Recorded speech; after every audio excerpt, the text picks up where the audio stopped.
Hey guys, some mysteries live in the cracks of history. Moments half recorded, half remembered. They stretch from deserts where stones still mark the movement of ancient stars, to towns where a single letter can undo a whole community. Tonight we drift through places where knowledge and silence share the same border. Across rails, ruins, jungles, and long vanished streets. Each story begins with evidence and ends just before certainty. So before you get comfortable, take a moment to like the video and subscribe, but only if you genuinely enjoy what I do here. And let me know in the comments where you're listening from and what was the last thing you remember before sleep pulled you under. Now dim the lights and let's ease into tonight's journey together. A single track threads a limestone gorge. The air cool after sundown, the last light falling out of the sky. A lantern moves far ahead, steady and small, and the rails hum in the stone. What should be an ordinary night run turns into a stubborn riddle that will keep its edge for more than a century. This is the Baghdad Rail Mystery. In the years before the First World War, a grand plan was laid down in steel. The idea was simple to say and hard to build. A railway from the shores of the Bosporus across the Anatolian Plateau, through the Taurus Mountains and the Amanus Range, across the hot plains to Aleppo and Mosul, and on toward the lower river valleys. It was a project of embankments and tunnels, contracts and crews. German engineers oversaw camps in the high valleys. Ottoman soldiers guarded crews and materials.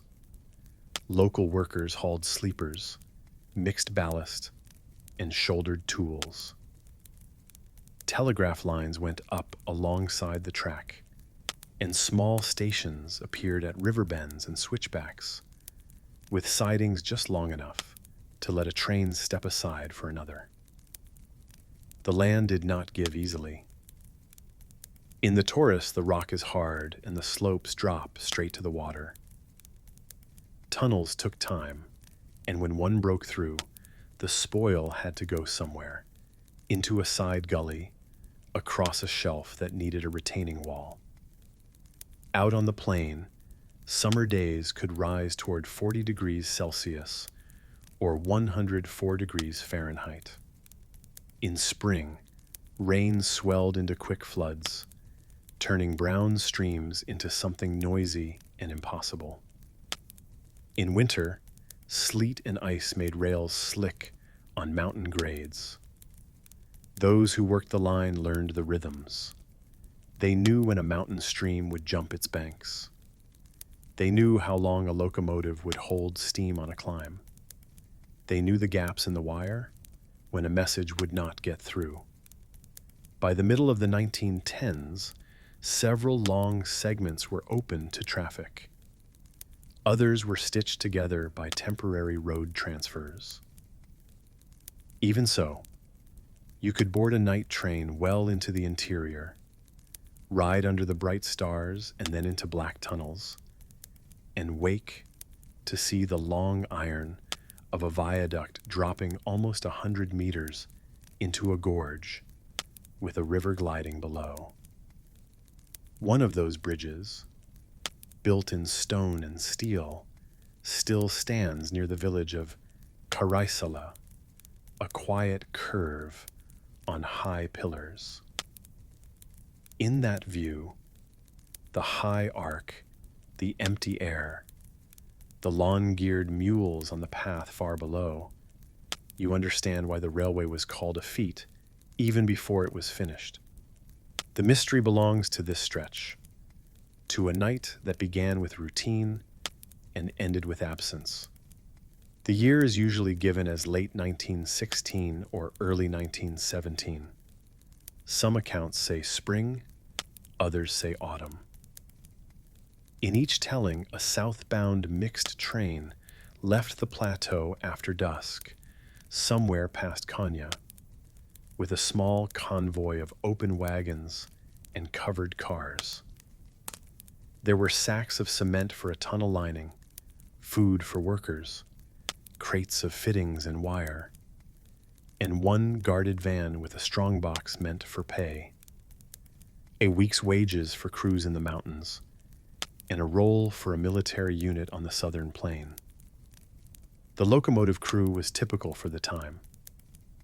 A German driver borrowed from the builders, an Ottoman fireman who knew every gradient by heart, and a conductor who kept the timetable under his cap and the telegraph addresses of every station copied in a notebook.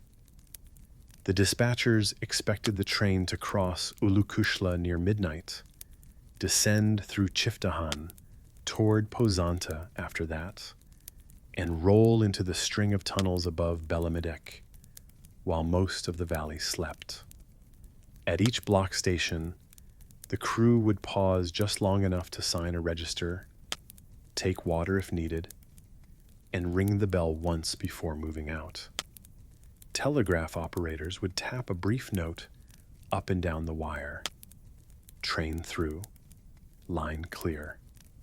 For a while, it went exactly that way. A porter at Siftahan remembered the glow of the firebox and the ash drifting down.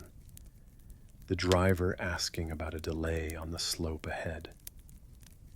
A clerk at Pozantu wrote the time down, just after midnight, and watched the tail lamp dip into the dark as the train headed toward the tunnels and the Kaket River, a narrow ribbon of water that deepens when the rains come.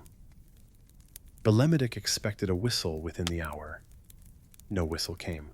A little before 1 in the morning, the operator at Belemedek sent a message up the wire. Is the down train close? Pozanta replied that it had cleared. The wire fell quiet for a long minute. Then the operator at the next station down the valley wrote, no train received. At first, nobody panicked. The mountain can slow a train. A small rock fall can take 10 minutes to clear by hand. A leak in a boiler can mean a stop to raise steam in place. But by the time a little more than an hour had gone by, standard checks had to begin. The night section gang, the men with lanterns and picks who walk the line in the dark, were called out. They followed the rails through a string of cuttings where the stone sweats in cold weather. They came to the mouth of one tunnel and went in, boots gritting on ballast, air cool enough to make breath visible. They emerged to a shelf, blasted from rock, looked down into the valley, and carried on. Somewhere near the 9th tunnel, south of Pozanta, older hands still give the works numbers rather than names. They found something small, but not nothing. A length of telegraph wire snapped, a wooded pole with a fresh scar where the ceramic had broken away and fallen down the slope. Dawn helped and hurt. In early light, footprints show where people have been. They also show everything else. The crew spread out. A man down by the river found a plank from an open wagon lodged against a boulder. Another, higher up, found a folded tarpaulin that smelled of grease. At a bend where the line slips between two rock faces, scrapes marked the coping stones of a low wall. There were no rails torn out, no ties smashed, no clear sign that a locomotive had left the track there. Past the last of those marks, the ballast looked undisturbed. A forest of small clues. Nothing decisive. By late morning, the missing train was not a puzzle for one station, but for the whole district. More men arrived, including an engineer who had overseen that stretch during construction. He pointed to a slope above a tight curve, where fresh stone and clay slumped down to within a meter of the rail. His opinion was immediate and practiced. A recent slide, maybe 2 or 3 cartloads worth, then a quick clearing. A small blockage could stop a train. A quick clearing could hide something worse. He told them to look at the river after the next bend. They found 2 open wagons there that afternoon, both splintered, both jammed between rocks in a narrow reach where the river runs fast. Not far away, they found a canvas satchel with a brass buckle. Inside was paperwork from Pozantu.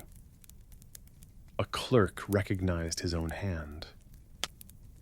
The guard's strongbox was not among the wreckage, and neither was the locomotive or its tender, nor the covered van that carried pay.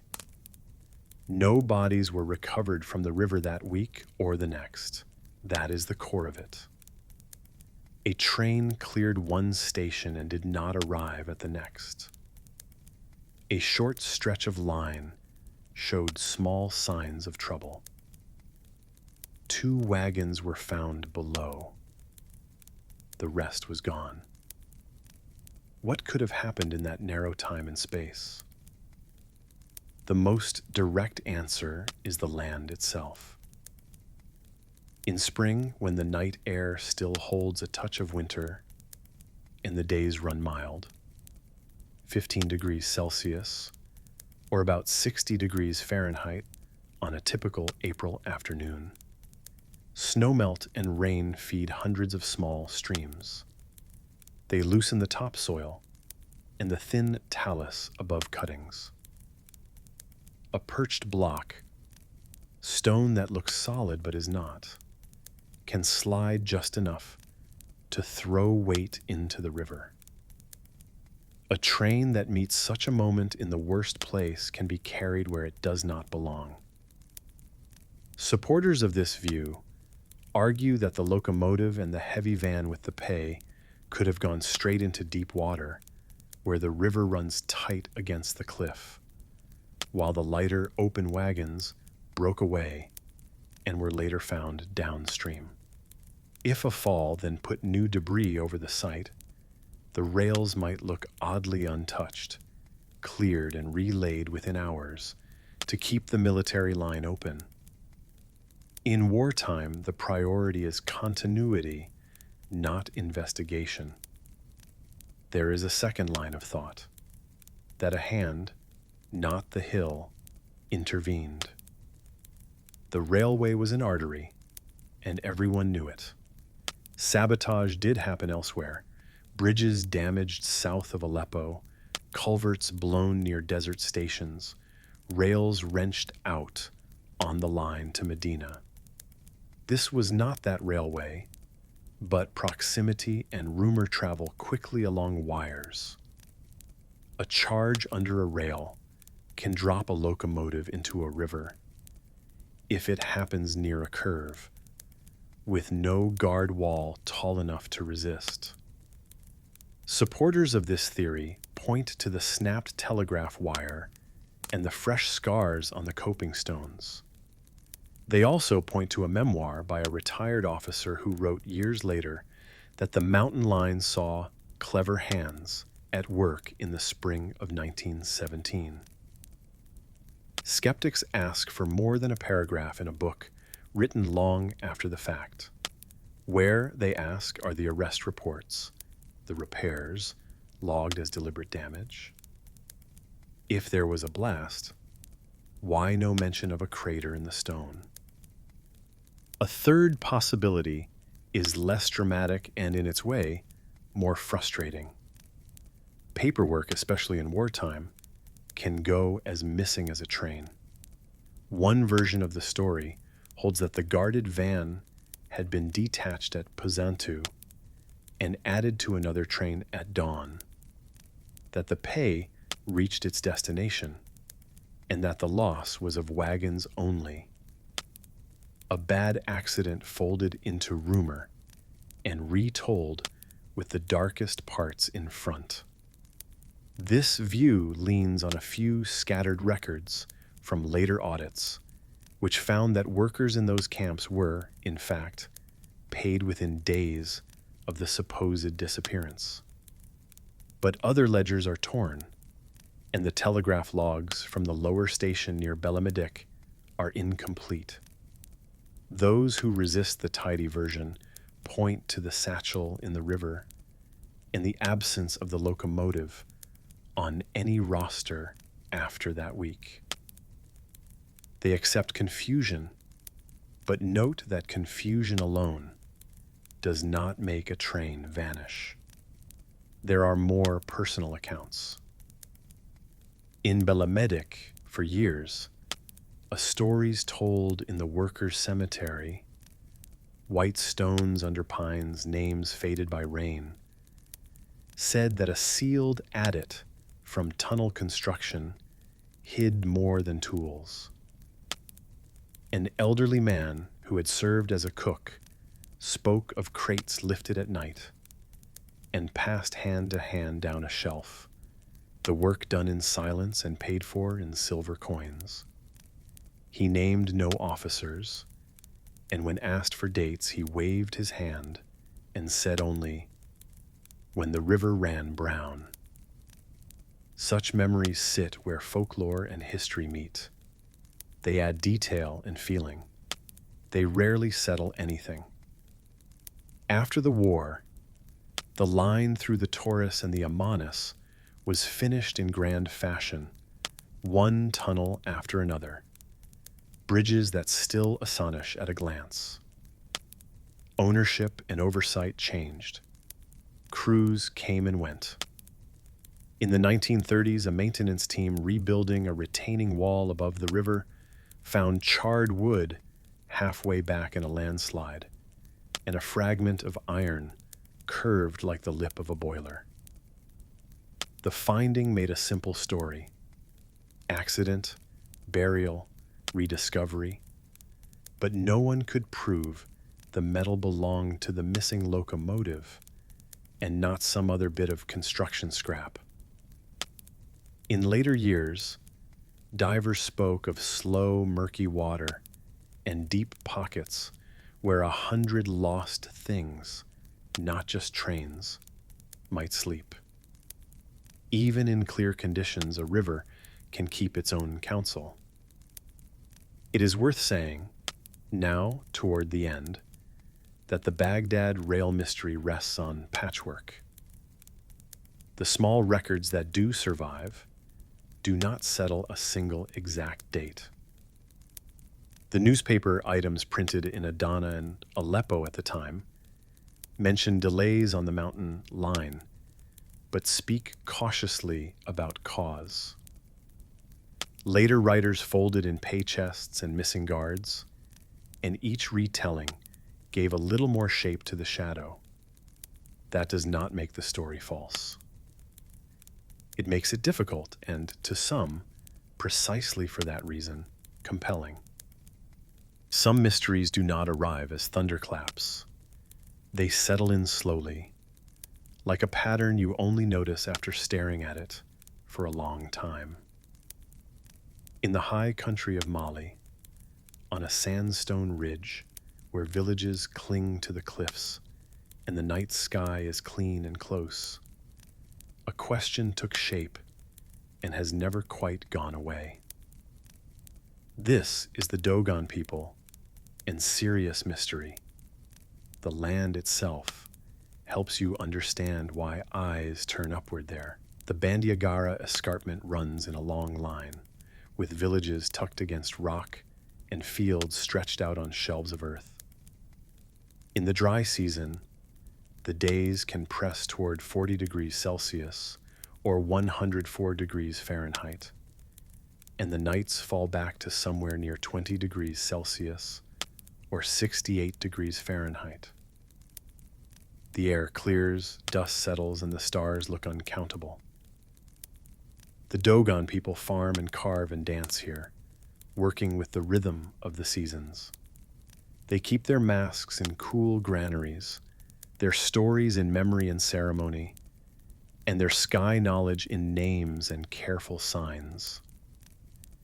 In the early decades of the 20th century, French ethnographers began walking the paths up to the cliff villages, staying for months at a time, asking questions and listening. Among them were Marcel Griol and Germaine Dieterlen, who returned again and again across many years. In 1946, after the war, Griol sat with an elder named Ogo Temeli for a series of long conversations beneath a tree in the village of Sangha. The elder described a rich creation story that wound from the first stirrings of the world into the rituals of farming and family.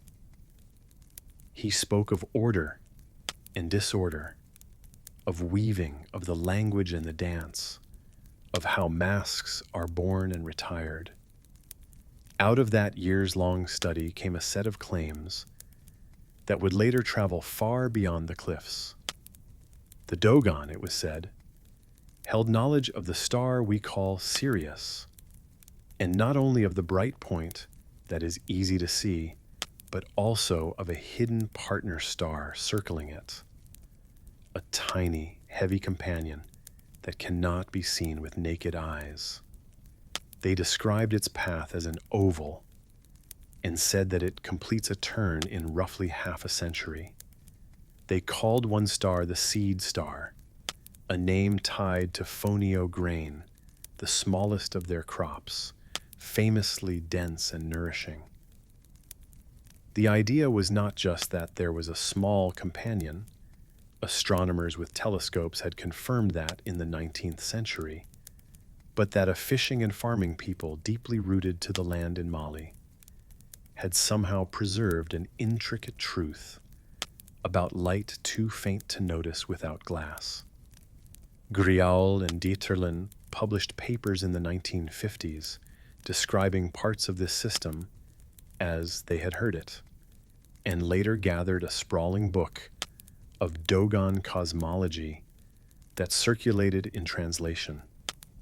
In the 1970s, a later writer took their careful pages and built a broader narrative from them. He suggested that long ago visitors from elsewhere had passed on knowledge, and that the Dogon tales held the traces. The story jumped from anthropology to living rooms, from journals to late-night discussions. The question hardened into a shape you could tell in a few lines. How did the Dogon know about a hidden companion to the brightest star in the night sky? To feel the pull of the question, it helps to picture the scene the way the ethnographers did. A teacher sitting with elders, hands moving in sand to draw orbits and symbols. The words for star, grain, ancestor, water being, mask. A ceremony held roughly every 60 years, called the Sigui, to renew language and tradition, carried from village to village along the cliffs for many months. A towering mask that is unrolled and carried for that one festival in a lifetime. A bright star low in the dawn around certain months, reappearing and slipping away on its annual course. And somewhere within this, diagrams of a star with a partner small as a seed, heavy as everything, turning in an oval as years pass. There were other pieces, some clear, some more contested. The Dogon named a star of the Sigui, linked to that once-in-a-generation festival. They spoke of a bright companion to the evening star and of a red companion to another, details that later writers aligned with planets and their features. Some versions said the hidden partner star of Sirius was the densest thing in the sky, that it spun, and that its path and period mattered for the timing of ceremonies. In transcripts and notes, the names vary by dialect, and the focus shifts depending on who was speaking and why. That is how living knowledge works. It is not a fixed map, but a set of overlapping paths. The core of the mystery is a single, simple point. Sirius does have a faint companion, a small star packed with mass, so dense that a handful of it would outweigh mountains. Its turn around the bright primary takes about half a human lifetime. That is not something any person can see without instruments. So if the Dogon truly held that specific knowledge before the 20th century, it would be extraordinary. There are three main ways people have tried to explain it. The first is the easiest to state and, to some, the most likely. Knowledge travels. Along this part of West Africa, scholars have studied the sky for centuries. Manuscripts copied in the cities along the Niger River speak of star risings and calendar reckonings. In the late 19th and early 20th centuries, administrators, soldiers, missionaries, and school teachers moved through Dogon country. And some of those visitors carried simple telescopes or popular astronomy books. The faint partner to Sirius had been written about in European languages since the 19th century. By the 1920s and 30s, school materials in French colonies often included sky maps and notes on the brightest stars. It would not be strange for a curious young man in a market town or a guide walking with surveyors to hear that the brightest star has an unseen partner. The idea could enter local conversations and, over years, be woven into existing cycles and symbols. This view points to the timing.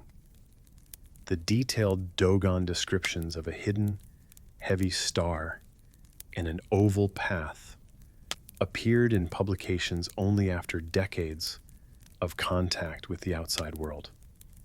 A later researcher, the Dutch anthropologist Walter van Beek, spent lengthy periods in Dogon villages in the 1980s and spoke with different elders. He reported that many had not heard of a hidden companion to Sirius until after earlier studies had been published, and that talk of the tiny, heavy star seemed local to certain informants rather than a shared core tradition. Those who take the knowledge travels view see the story as a case of an idea flowing in, then being set into an existing pattern. The second explanation looks closely at translation and interpretation. Dogon cosmology is elaborate, layered, and pragmatic. It ties seeds to stars because both are a way of talking about beginnings. A festival's star can be the bright star we call Sirius, but it can also be a broader marker, a seasonal anchor, a metaphor for a current of time. The 60-year Sigi cycle does not fit neatly with the roughly 50-year turn of Sirius's companion. It is possible the Dogon counted in bundles of seasons rather than exact years, adjusting for drift, and set their festival by social timing as much as by a rising star. Some linguists argue that terms recorded as names for a hidden star can also be heard as names for a seed or a sign, and that drawings of oval paths might as easily describe cycles in general as a single celestial orbit. In this view, the ethnographers learned, sincere, and persistent, may have guided talk towards stellar specifics because they were excited by them. They were working through translators.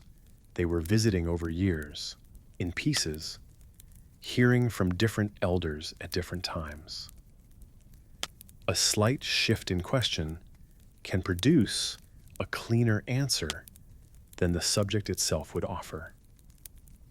Those two explanations, outside influence and interpretive drift, do not diminish the Dogon. In fact, they make their intellectual world more visible. Farmers who read the sky to plan their work, ritualists who carry a festival along a cliff face for months, speaking a special language that is taught only then, and remaking the social fabric as they go. Iron workers who time their heats to the wind.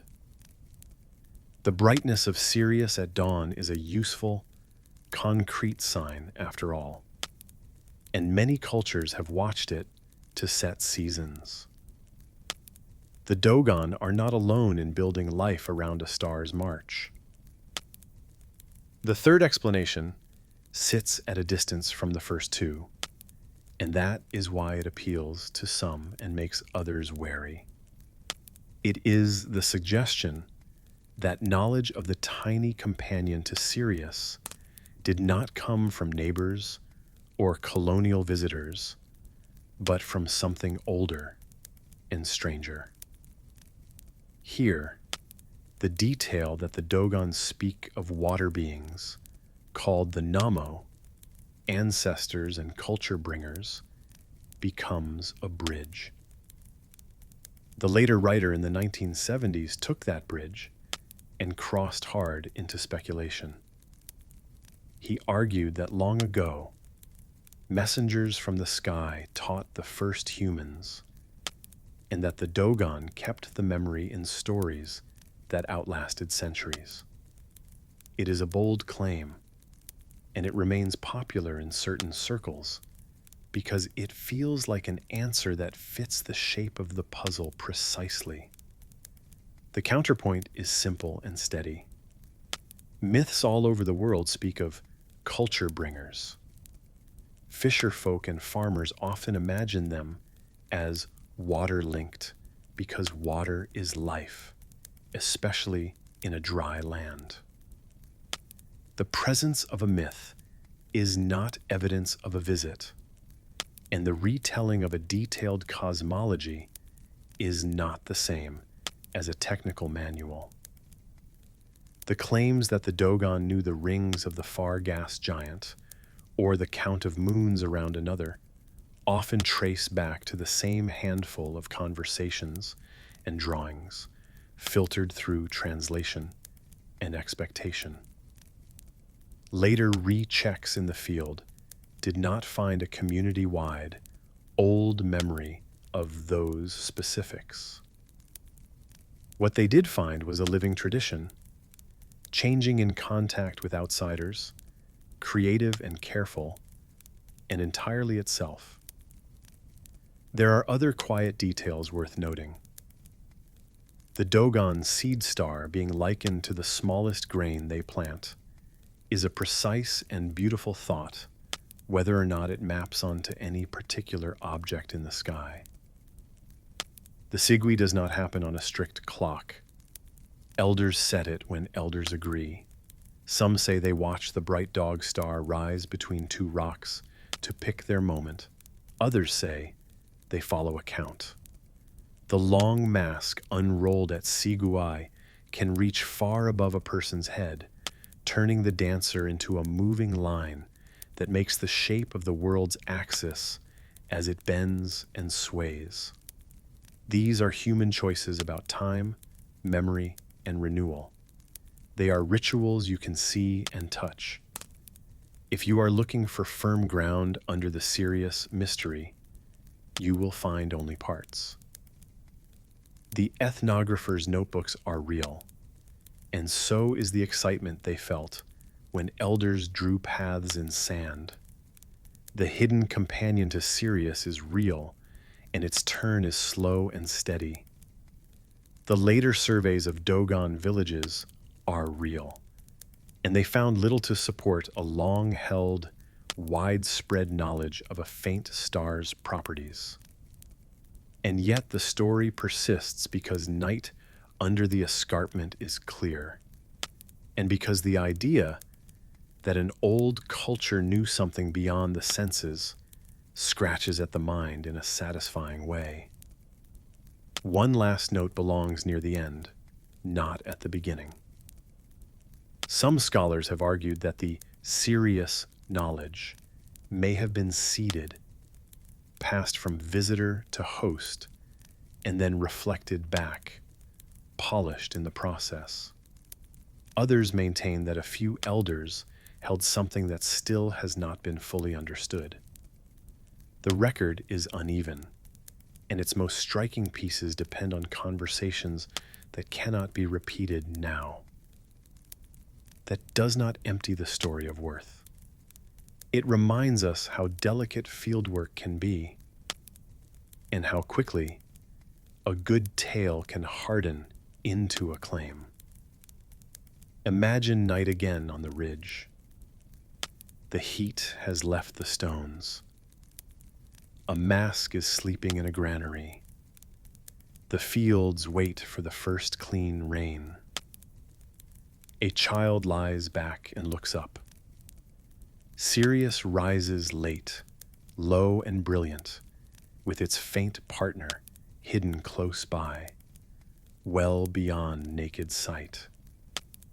Whether the secret came by trade, translation, or long speculation, the feeling is the same. A bright point anchoring a season, a small mystery beneath it, and a people who have been watching longer than most of us have been alive. The cliff holds its line, the star keeps its place, and the question, soft and simple, remains. Sometimes the strangest events happen on the quietest nights. No crowds, no headlines, just a dry basin, a patient sky, and a few standing stones that hold their line against the wind. That is how our story begins. This is the Circle of Stones at Nabta Playa. In the far southwest of Egypt, beyond the green ribbon of the river, and past the rock fields that fade into sand, a wide, shallow basin lies where water once gathered after seasonal rains. Today, it looks empty. In the early Holocene, around 6,000 years before the Common Era, it was a different place. The climate then swung toward wet. Monsoon patterns reached higher. Storms moved across the desert floor, and the playa would fill into a lake for part of the year. Grass grew around the margins. Herd animals browsed on the flats. Families led cattle in and out with the seasons, leaving behind hearths, potsherds, and, at one low rise on the edge of the basin, a careful ring of stones. The story waited a long time to be noticed. In the 1970s, a team of archaeologists working across the Nubian desert began finding traces of seasonal camps around Nabta Playa. They logged fire pits, blades, and fragments of pottery with wave-like patterns pressed by hand. Among these finds, they came upon something that did not look accidental.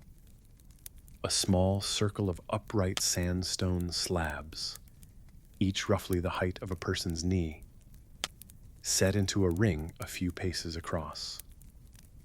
Nearby stood larger megaliths, longer slabs, some shoulder high, planted in lines that ran out over the plain. It was not a village and not a burial field alone. It was a plan. Dates came first. Charcoal from hearths and ash from cooking fires helped anchor the main occupation to a window from about 6,000 to 5,000 years before the Common Era. The circle itself likely belongs to the late part of that span. The timing matters because across those centuries, the Sahara was shifting. Wet years grew fewer, the seasonal lake became unreliable. What had been a predictable cycle of arrival and departure began to unravel into drought.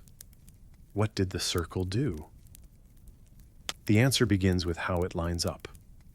Visitors who stood in the ring and sighted along pairs of taller stones at the edges noticed something more than chance. At dawn, near the height of summer, the sun clears the horizon at a very particular point.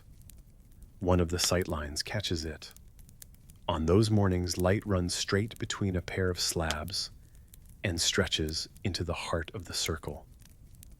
It is a clean marker. The summer solstice, longest day, shortest night, comes at almost the same moment each year. In the desert, it also means something practical. It signals the time when the first storms can return, the time when pasture might revive, and cattle can make the most of new grass around the edges of the basin. A calendar you can see with your eyes, built of stone, would help groups scattered across the sand plan their movement.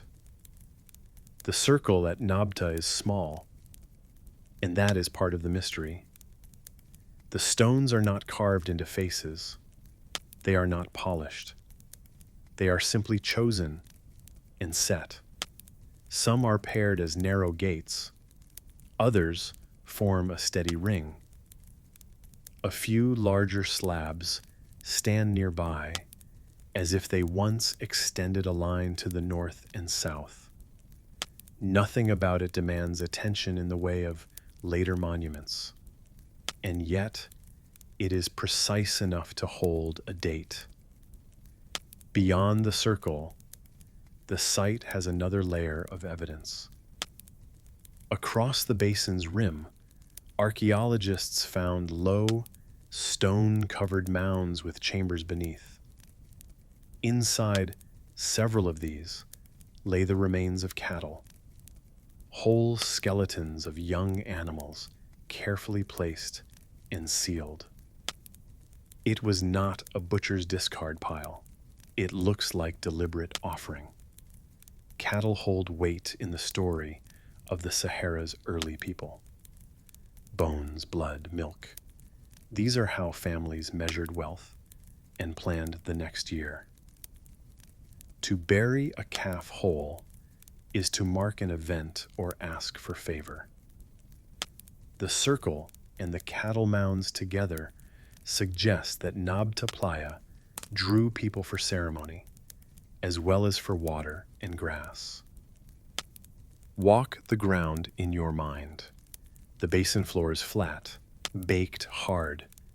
In the cool season, daytime might sit in the mid-20s degrees Celsius, perhaps the high 70s in Fahrenheit, comfortable in shade. At peak summer, the heat can climb well above 40 degrees Celsius, into the 100s in Fahrenheit, and the wind scours the top layer of sand into thin sheets. On a small knoll stands the circle. 24 or so stones fitted upright in a ring about as wide as a small room, with 4 taller slabs creating narrow sightlines. A little way off, bigger stones stand in loose alignments that run into the low distance for hundreds of steps. The nearest outcrops offer the same kind of sandstone. The builders would have levered each piece from the ground, dragged or carried it in, and packed the base with smaller stones. Not grand labor, but steady. More details accumulate, and the picture sharpens. The pottery here speaks to pastoralists who kept moving. Thin-walled bowls, often fire-blackened on the base, were made to be used and left.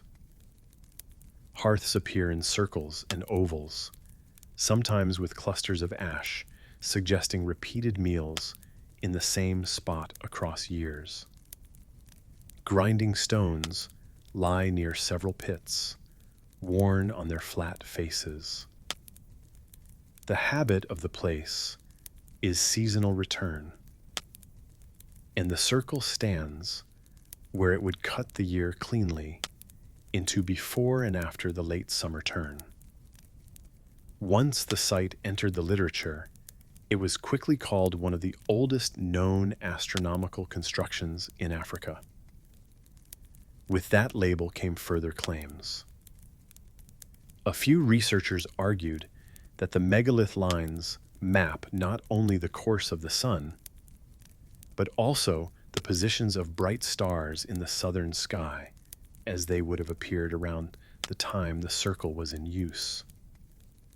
They pointed to 3 stones that could echo the line of a famous belt of stars, and to the idea that the site encoded a sky picture into stone. It is an appealing thought. It turns practical observation into a sky story. The counterpoints are measured. Stones shift over time. Animals brush them. People visit. In the decades since the site was first recorded, some pieces have been moved, out of curiosity, for photographs, or by wind and gravity. Even a finger's width of movement at the base changes a sightline by the time it reaches the horizon. When teams returned to record the alignments with care, they found the solstice sightline to be the strongest pattern, with the north-south orientations of a few larger stones coming in second. The star maps, in contrast, depend on assuming the exact positions of several pieces that have likely wandered. The sky itself moves slowly, too. Over long periods, the angle of Earth's axis shifts, and the positions of stars at dawn drift. To anchor a stone to a star over the course of centuries, you would need adjustments the site does not show. That is why most archaeologists hold the solar explanation as the more solid one, and leave the star map idea as a possibility not yet shown in the ground. Another theory pulls away from the sky entirely. Some suggest the circle at Nabta served as a central mark for social timing more than for strict observation. Imagine groups that graze in separate valleys agreeing to meet when the first storms clear and the lake begins to fill. The moment a sliver of light slips through the gate on a particular morning, a signal goes out. Fires appear on the ridge. Drums carry over the flats. Within days, families start arriving, exchanging news, arranging marriages, holding ceremonies, and solving disputes. The circle becomes a neutral clock that everyone can see. The cattle burials then fit as acts tied to these gatherings, offerings made at moments when the community watched and remembered. There are, as always in archaeology, practical alternatives. The stones may have reinforced a windbreak for a temporary shelter at first, later formalized into a ritual ring. The lines of megaliths may point to nearby wells or mark safe paths across parts of the basin that grow muddy after rain. But when the circle is taken together with the solstice sightlines and the cattle mounds, the case for a place that mixed sky, water, and social life gains strength. It is a crossroads in a literal sense, but also a calendar hung on the horizon. One reason this small circle has captured imagination is that it sits earlier in the timeline than more famous stone monuments, Long before giant rings were raised in the islands to the northwest, people on the edge of a drying desert set stones into this ring and taught their children that when the light comes through here, the season turns. That does not make Nabta Playa a blueprint for anything elsewhere. It does show that watching the sky and marking time with stone is an old, widespread habit, born of simple need to know when to move. If you like the exploratory approach, here is a possible chain of events. A group camping near the lake notices over several years that the day of greatest heat clusters around a particular sunrise bearing. A pair of upright stones could mark that line. The following year, they set two more opposite the first, creating a narrow corridor of sight. They test it. It works. Families treat the day when the light runs through the gate as a sign to prepare for the coming storms. Offerings are made, including, rarely and with weight, the burial of a calf in a chamber covered with stones to ask for a safe season. The place gains a reputation. Other groups arrive. Lines of larger stones grow along obvious directions to guide travelers. Over a century or two, drought deepens. The lake fails more often. People stop coming. Sand covers low stones and then uncovers them again, but the ring stays close to the surface, and so it survives. That chain is a sketch, not a verdict. A few claims you may hear sit at the edges. Some say the stones encode precise star positions or complex geometry beyond simple sightlines. The more you look at the measurements as they exist today, the more those ideas rely on moving pieces of the puzzle into place. A few suggest the site had influence far downriver. The evidence for that is thin. What is firm are the dates from hearths, the cattle burials in their stone-lined chambers, the alignment that matches the summer solstice sunrise, and the pattern of seasonal occupation. Stand now, quietly, at the center. The heat has gone out of the day. The temperature is a warm 28 degrees Celsius, the low 80s in Fahrenheit. The horizon is wide and simple. You place your eye along a narrow space between two slabs. Tomorrow, if the season is right, light will pour through that gap, cross the ring, and strike the opposite stones. It is a small, exact moment in an open world. The lake that once filled here is gone. The people have moved on, and the desert has reclaimed almost everything. But the circle holds its form, and with it, the memory of a community that watched the sky carefully enough to set time into rock. Summer, 1795. Mahone Bay, a scatter of low islands off the south shore of Nova Scotia. 3 young men crossing to a wooded rise after hearing rumors of lights at night. On the ground beneath an old oak, they find a round depression and a pulley scar on a sawed limb. They start to dig. From that quiet, practical act grew a centuries-long chase now known as the Oak Island Money Pit. The island itself is not large. A couple of 100 acres at most, rimmed with stones, spruce, and salt grass, with shallow coves that drain and fill with the tide. In the late 18th century, it held firewood, small clearings, and not much else. The 3 who came ashore Daniel McGinnis, John Smith, and Anthony Vaughan, according to later accounts, found that sunken patch of earth roughly the width of a small room. They cut a circle and went down. A few feet below the surface, they struck a layer of flagstones that looked placed rather than natural. 10 feet deeper, they found a platform of logs laid flat across the shaft. They pried through. 10 feet down again, another log platform. Then again at 20, then 30.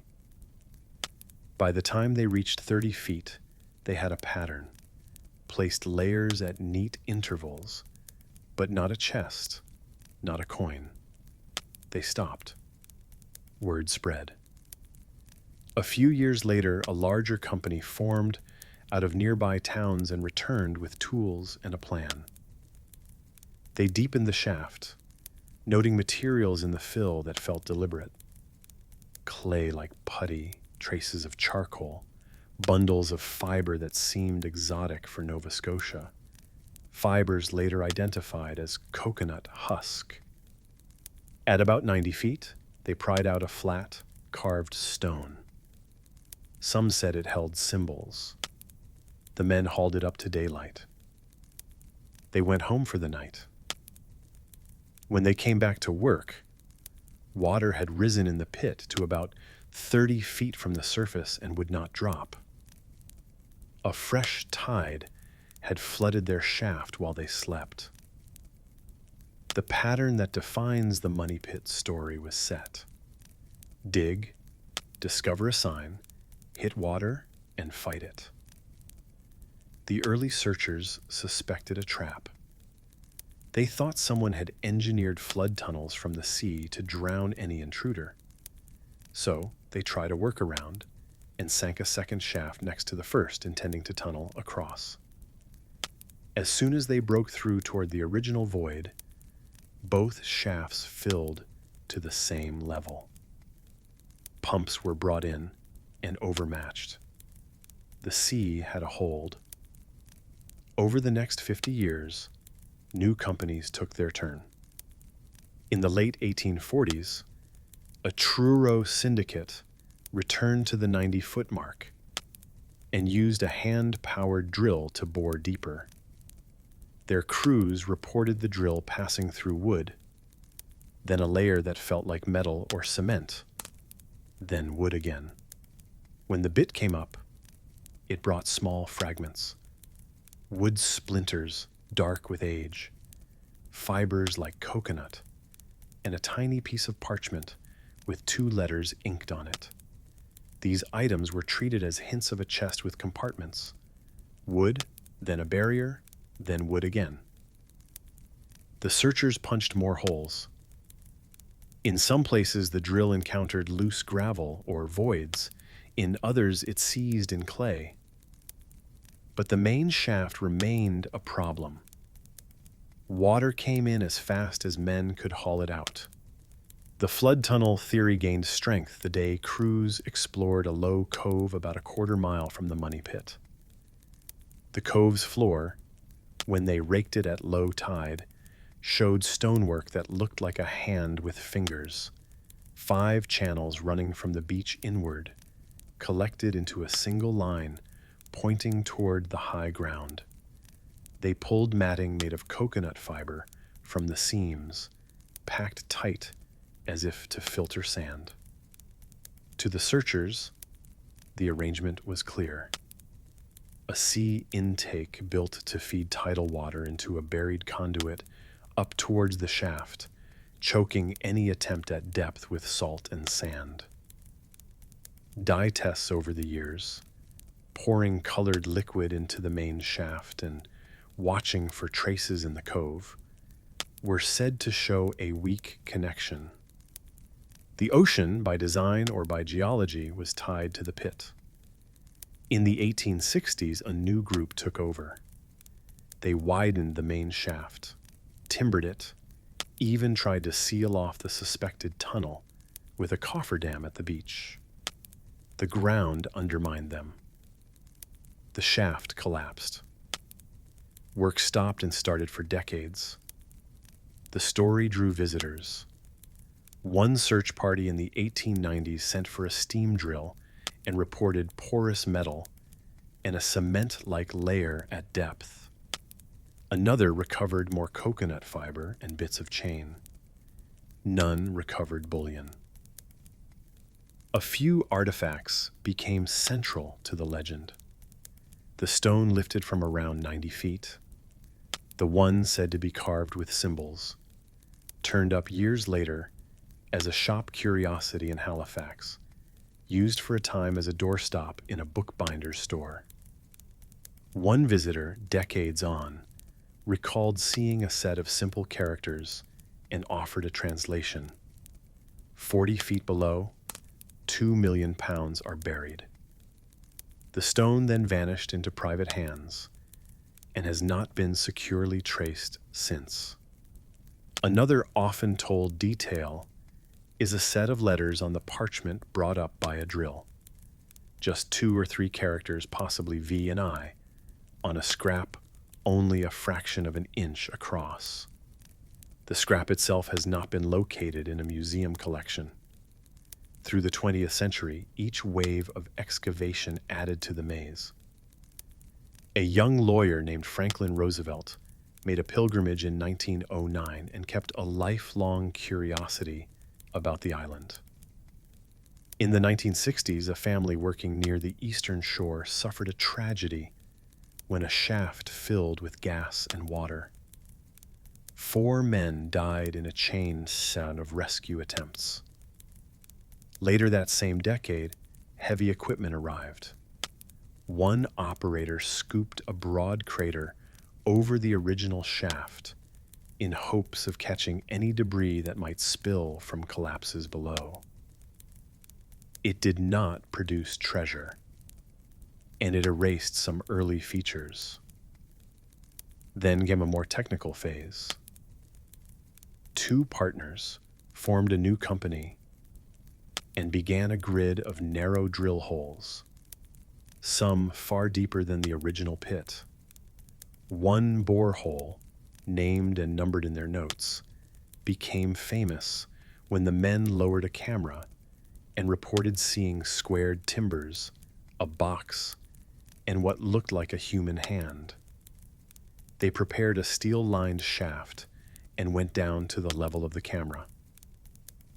The wall failed and the hole flooded. It has remained a warning ever since. To this day, the island holds scars from shafts old and new, many of them intersecting. Some collapsed and others filled, so that the original structure is now a question layered beneath human disturbance. Across this long pursuit, the case has gathered theories. The first and most traditional is simple piracy. Mahone Bay lay near shipping lanes. An expedition might have buried a haul there, Spanish silver, captured payroll, then engineered a recovery system with markers and booby traps. Some point to legends around Captain Kidd and other privateers, and to the coconut fiber as proof of tropical sailors moving far north. The counterpoints begin with records. There are no contemporary ship logs or court papers that place a major pirate cache in this bay. The labor implied by the supposed flood system would have required time and skilled hands in a very public spot. And the earliest written descriptions of the log platforms and symbols come decades after the first dig, in retellings rather than immediate reports. A second theory shifts to national forces. During a European war, the story goes, a garrison might have hidden funds on the island and laid defenses to retrieve it after peace. That would explain engineering beyond pirate capacity and the lack of a public claim afterward. Against that stand the same hurdles. No document trail, No recovered artifact with a clear military origin, and a structure beneath the ground that now bears more fingerprint of later searchers than of an original plan. A third pulls threads from the edges of history. French nobility fleeing revolution, jewels secreted away and escorted by sailors. A poet's manuscripts smuggled out of an English theater company and buried by followers of a philosopher. A small order's relic sent across the sea and hidden in plain sight. These theories tie the island to famous names and larger myths. They rely on leaps across continents and on coded readings of the lost stone. Without physical corroboration, coins, seals, identifiable jewelry, they remain stories attached to a place that invites them. The fourth set of explanations stays with the ground. Geologists note that this coast sits on layered rock with pockets of anhydrite and gypsum. Water can dissolve those layers and leave cavities. When the roof of such a cavity fails, it produces a sinkhole. A natural sinkhole in a patch of forest would look like a neat depression the size of a small room, exactly what the first diggers saw. The log platforms could have been added by early searchers as shoring, then rediscovered later and misread as ancient construction. Flooding could come from tidal water moving through broken rock, not from engineered tunnels. The hand-like drains observed in the cove might be the remains of a simple shorework, an old fishery slipway, or a salt-making platform, where brush and fiber were used as filters. Coconut fiber, for its part, shows up in ship ballast of the period and in packing material, and could have washed ashore, been reused by locals, or been carried in and used by the earliest crews to seal leaks and then mistaken later as original. Evidence that seems to support engineering has its own debates. The dye tests that hinted at a link between the money pit and the cove were done after repeated collapses, and shoveling altered the ground. Colors appearing in the surf may have traveled through paths created by searchers rather than builders. The 90-foot stone, with its supposed message, was never photographed in place, and surviving drawings of its markings were made long after it disappeared. When the island was ringed by a temporary dam to expose the cove floor in recent years, crews did find cribbing and U-shaped timbers. Dating suggests 18th or early 19th century work, which could match either sophisticated drains or ordinary coastal industry. If you like a careful reconstruction, here is one chain of events that fits the firmer points. A sinkhole formed naturally, probably long before anyone took note. Late 18th century boys found it, saw a pulley scar on an oak from some unrelated use, and decided to dig for an imagined cache. They met firm clay and perhaps an old tree stump, mistook the resistance for a seal, laid log platforms to brace their work as they descended, then abandoned the shaft at 30 feet. Word spread. Later companies widened the hole, cut through old log work, and filled the site with fragments of their own. They encountered layers of coconut fiber that they themselves had carried in for packing and filtration, and interpreted these as ancient. The first collapse opened channels to the sea through fractured rock. From then on, every attempt to reach greater depth pulled the tide into play. Nearby, a hand-built fishery or salt works left rows of stones and brush at the cove that looked like fingers feeding a single channel inland. Over the years, each new group read these marks through the lens of a treasure system and dug accordingly. The legend grew to match the effort spent. That chain has gaps. There are pieces nobody can place with certainty.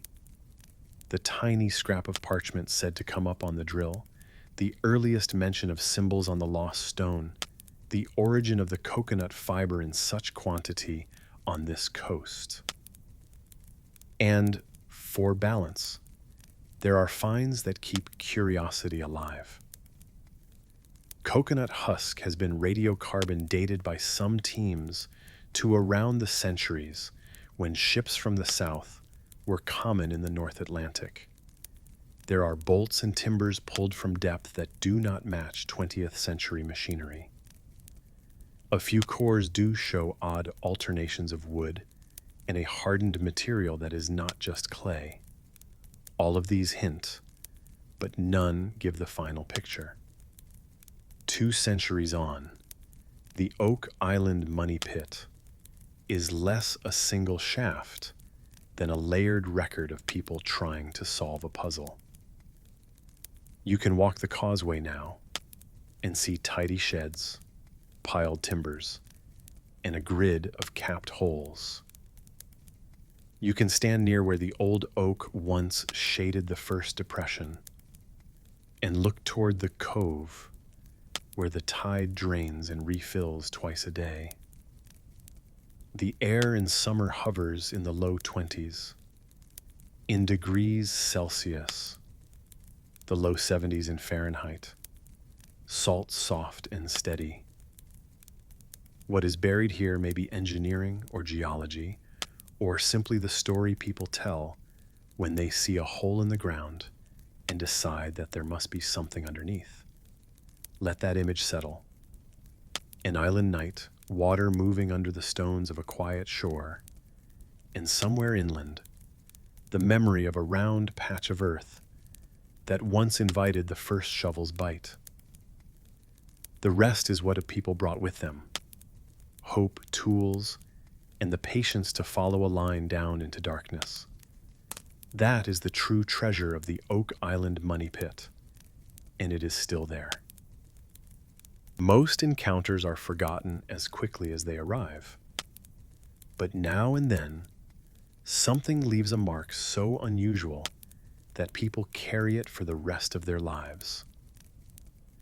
In the hills outside Bergen, one such mark was left in late 1970. This is the story of the Isdal woman. The setting is clear and ordinary at first. A cold Sunday at the end of November, daylight short and the ground damp. Temperatures in the hills hovered a little above freezing, roughly 2 to 5 degrees Celsius, the mid-30s to low 40s Fahrenheit. A professor from the university was walking with his 2 young daughters along a path in Isdalen, a steep valley known to locals for its sudden drops and unlucky accidents. Near a rocky shelf, they caught the smell of smoke. Then they saw it. A body lay on its back between the stones. The front burned so completely that the skin had turned black and cracked, clothing melted and fused. Close by, on a flat rock, a wristwatch and jewelry had been set down neatly, as if placed there for safekeeping before a task. A few everyday things were scattered in a rough circle. A partly melted plastic bottle that smelled of petrol, an empty liqueur bottle, a rubber boot, a scarf, a fur-trimmed hat, some matches. There were no footprints the hikers could see that meant anything, only damp leaves and ash. They went straight to the police. Investigators came quickly. The scene was small, but packed with contradictions. The body's position suggested collapse rather than struggle. The ground showed no obvious signs of a fight. Yet the burning was intense and deliberate. Forensic work in the days that followed found soot in the lungs and a high level of carbon monoxide in the blood. Those two facts matter. They mean the woman was alive while the fire burned. Chemical tests also found a large amount of a barbiturate sleeping drug in her system, something on the order of 50 to 70 tablets. A small amount of alcohol was present as well. The combination created a narrow picture: heavy sedation and fire together, ending a life. The official finding leaned towards suicide. If the cause of death seemed almost settled, the person at the center of it did not. Her face could not be identified. Her fingerprints brought back nothing. Dental work showed unusual techniques with gold that, at the time, were more common in parts of Central and Eastern Europe. Her approximate age was set somewhere between the mid-20s and early 40s. The watch and jewelry placed nearby had no inscriptions. The clothes and objects at the scene had their labels cut away. She carried no wallet, no papers, no key with a number tag. Only the vaguest pattern could be drawn. A careful person, a deliberate fire, a life that did not point to an easy name. Then a door cracked open in a most practical way. Police widened their search to the city and the railway station. Within days, they linked 2 suitcases in a left luggage area to the unknown woman by comparing a partial fingerprint from the contents to a partial print taken from the body. The match was not contested. The cases held clothing suitable for a long trip: dresses, blouses, shoes, a nightdress, underthings. Nearly every label had been cut out. There were cosmetics, a hairbrush, a comb, and several wigs. There was a prescription for an eczema cream, the label mostly rubbed away. Small amounts of money were present in several currencies. And there was a single sheet with brief, compact lines of notes, place names and dates, a travel itinerary written in her hand, not a cipher for others, but a mnemonic for herself. Those notes let the police reconstruct her movements that autumn. She had traveled through several Norwegian cities under different names, checking into hotels, paying in cash, and moving on. She claimed at various times to be Belgian, sometimes backed with small phrases in French. Yet she spoke German comfortably, and some hotel staff recalled she also understood English. In Bergen, she stayed at Hotel Hordeheimen, ordering porridge and milk for dinner and keeping to herself. Staff found her elegant and alert, wearing a dark wig on some days and her own hair on others, often changing her look, neat, even fastidious. She asked for a room with a balcony at one stop. She changed rooms at another. She carried herself with seriousness, took her morning coffee, and left without fuss. Shopkeepers remembered her. A shoe store in Stavanger sold her rubber-soled boots, a detail that would matter when the same kind of boots turned up near the burning site. A pharmacist sold her a cream. In Oslo, a clerk recalled a woman of her type buying a small travel mirror. Taxi drivers pieced together short rides between stations and hotels. In these fragments, she seemed real, not a ghost, the kind of traveler who flows through a city without leaving a mark until something stops her. The days before her death narrowed under closer attention. She checked out of her Bergen hotel a few days earlier than planned paid in cash, and carried her 2 suitcases to the station. Witnesses placed her on a walking path in the hills. Another person reported seeing her with a man in a dark coat on a mountain trail above the city, the two moving quickly and not speaking to anyone. Such statements were taken and filed, none transformed into unshakable facts. Against this chain of particulars, the theories grew and sorted themselves. The straightforward picture is suicide. In this account, a solitary traveler, careful about her privacy, takes a heavy dose of sleeping tablets, perhaps washed down with liqueur, and then lights a fire with petrol. She places her jewelry on a rock in a small act of order and faces the end without calling for help. The nickname locals used for the valley, Death Valley, had roots in grim accidents and a few prior self-harm cases. The autopsy supports the medication and the fire. The official finding aligns. The counterpoints are technical. Human biology makes it hard to plan a fire when that's sedated, and cutting out labels and using multiple identities is not common for people with ordinary reasons to give up their names. There is also the simple question of how a person alone, dulled by dozens of tablets, could handle petrol and flame with such precision. The darker reading is homicide, disguised as suicide. In this view, someone else set the scene. A dose of pills delivered one way or another. Petrol applied. A neat arrangement of watch and rings to suggest intentionality. Travel under aliases either orchestrated by others or chosen by the victim as protection that failed. The contradictions are again practical.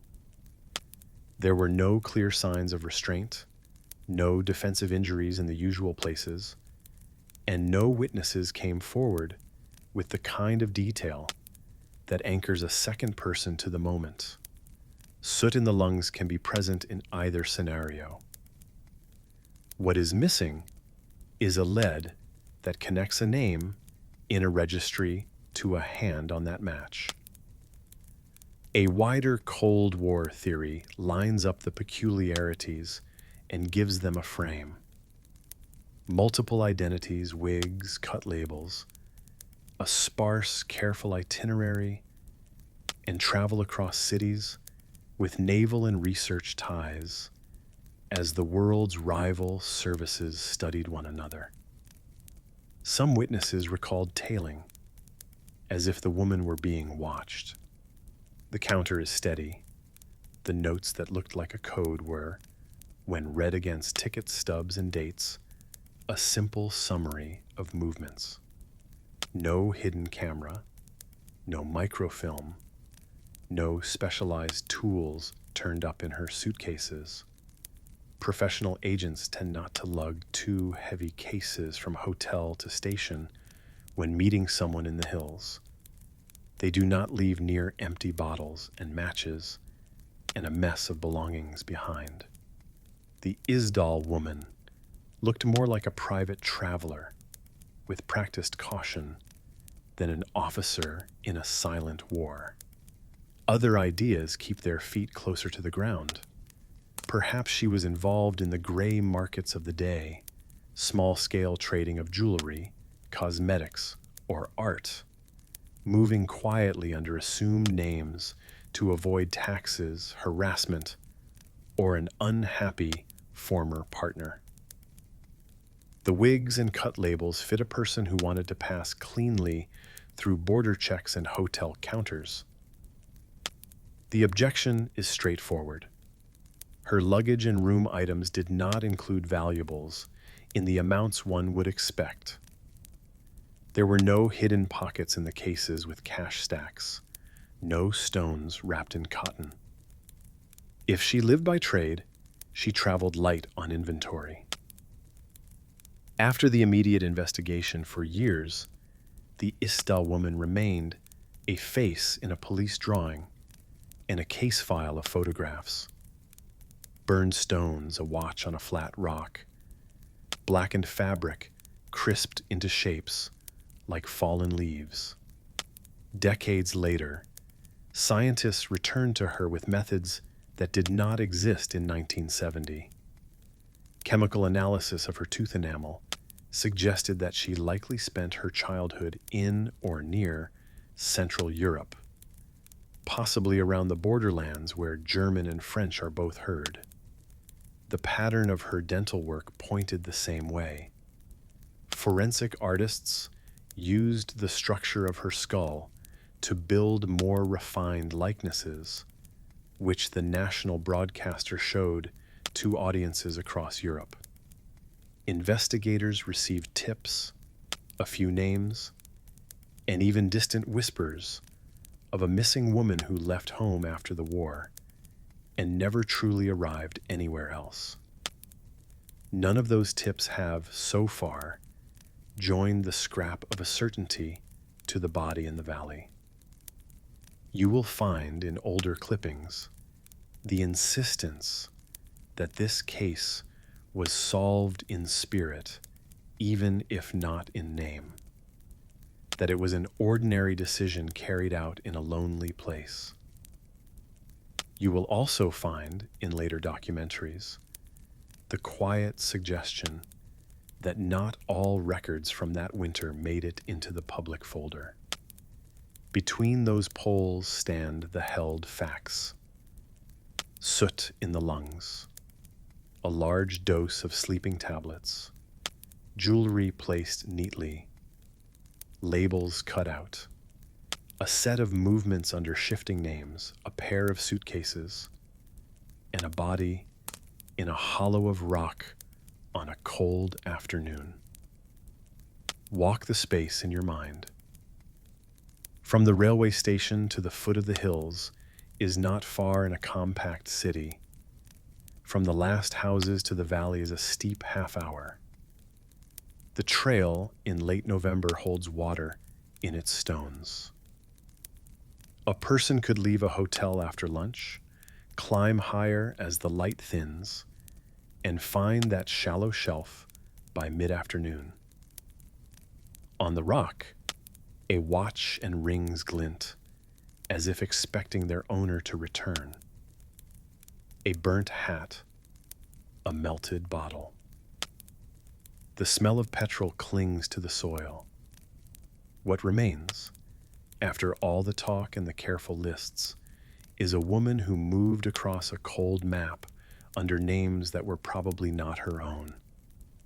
She had a way of speaking that shifted with the listener. She chose rooms, paid in cash, and erased the brands from her clothes. She ended in a valley where the city cannot quite see you.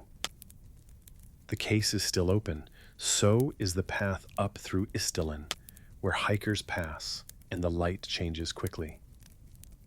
Picture a quiet shelf of stone, late in the day, and a watch set down, as if time were something you could remove for a moment. Then remember the 2 suitcases waiting in a station, left behind like a second self. Between those places is the distance of a few kilometers and the part of a life we still do not know, the part that made her the Isdal woman. Some mysteries announce themselves not with lights in the sky, but with a short line in a notebook and a silence that follows. In the deep green of the Amazon in the middle of the 1920s, a veteran explorer wrote about a people he called the Maricoxi, and then walked out of history. This is the lead mask's parallel, the Maricoxi encounter. Before the vanishing, there was a method. Colonel Percy Harrison Fawcett had been mapping forests and headwaters for years. He was a surveyor by training, a soldier by habit, and a writer by necessity. Reports to sponsors, lectures in cities, magazine pieces, all of it kept his work financed. By 1925, he had completed several long treks through the Mato Grosso region and the upper tributaries that braid the center of South America. He believed there was a ruined city out there, which he called simply Z. He had sketched routes, cross-checked older travelers' accounts, and noted carvings that, to him, hinted at deep time. The final march began that spring. From the town of Cuiabá, he moved towards the headwaters of the Xingu. He trimmed his team to a small number to pass through tribal territories more quietly. With him were his son Jack, one friend named Raleigh, and a few hired carriers who turned back when the path narrowed. The plan was steady and austere. Travel light, keep to high ground where possible, resupply by trading along the way. Daytime heat ran into the low 30s, about 32 degrees Celsius or 90 degrees Fahrenheit, with the air wrapped in moisture that did not lift even at night. The last letters home described a camp he called Dead Horse, named after a loss on an earlier journey. He was confident, he wrote. Rations were tight but manageable. He stressed one point. If we do not return on time, do not send a rescue. The jungle eats careless parties. That was how he put it, a plain warning from someone who had seen what chasing a vanished expedition can do. The Maricoxy story sits beside this timeline like a note pinned to the margin. Years before that final trek, he placed it in his writings between other surveys of the Mato Grosso and the borderlands to the west. Fawcett said he reached a cluster of rough shelters near a river bend and met a group he had never heard named. He wrote down what his guide called them, Maricoxy. The encounter, as he described it later, was brief, tense, and very close to going wrong. His notes, later published by his family after he was gone, give the particulars with a surveyor's brevity. The shelters were crude, the bows were as tall as a man, and the arrows were long and light. The men, he wrote, were large and muscular, with body hair that caught the sun and made them look, from a distance, rougher than the tribes he had worked with elsewhere. They communicated in grunts and short sounds, not words his guide recognized, and they showed little interest in talking. Their chief carried a club with stones set into the head. When Fawcett moved close and tried a gift, the men stepped back, then circled. He fired a pistol into the ground to startle rather than harm, a mistake, he later reflected, and they fled into the trees with a clatter of branches and a quick, sure stride. He left a small pile of trade goods and backed away. The scene is not long in his papers. A few paragraphs at most. No names, no precise dates, only the river region, the shape of the huts, and a string of impressions. But those few lines traveled. They made their way into lectures and magazines, then into the composite book assembled from his notebooks. In the years since, they have carried more speculation than their word count might suggest. The distance between that encounter and the 1925 vanishing is a matter of time and miles, but the through line is clear. Fawcett believed there were undiscovered groups and remnants of lost cultures in the interior. The Maricoxy were, for him, a sign. People, not rumors.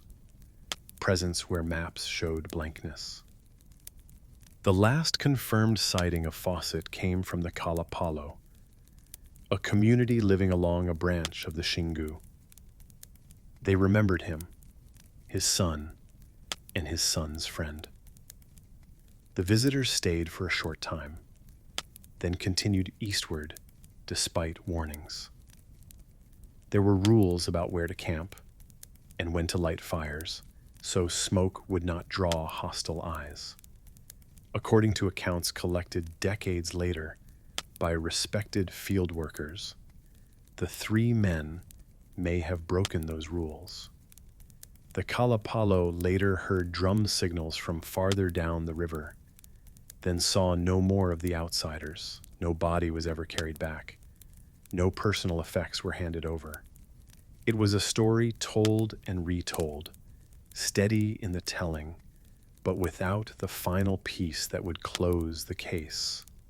Here is where the lead mask's parallel comes into focus, not as a direct connection, but as a pattern.